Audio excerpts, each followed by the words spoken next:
Friday about 1 o'clock, we started receiving calls of grass fires south of the city, and multiple came in at the same time.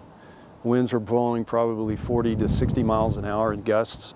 At that point, the humidity was low, and we were just immediately spread all over the area, trying to do the best we could with what we had. We had multiple structures threatened.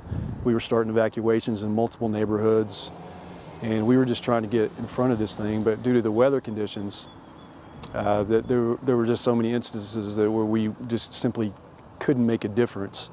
So we would do what we could where we were, move on and try to get ahead of the fire a little bit, the best we could, and try to save what we could. And it was frustrating. It was maddening.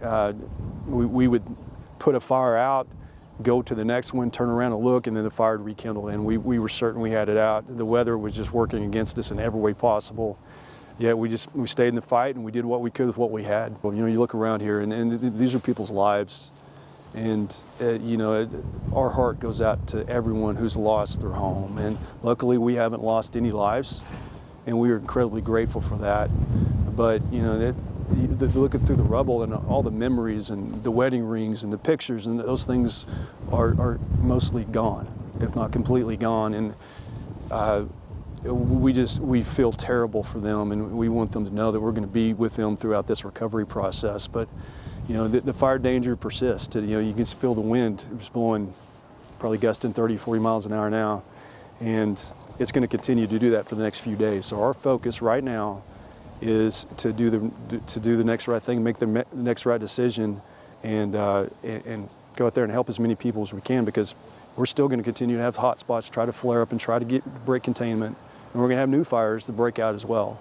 So we're going to concentrate our resources where we can make the most difference, and we're going to continue fighting this thing until it's done.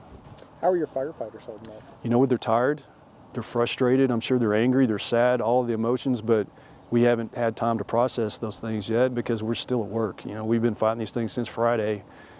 Somebody asked me if we had an after-action review yet, and we simply haven't had time. We're in the battle, and it's continued, and it will continue for the next few days.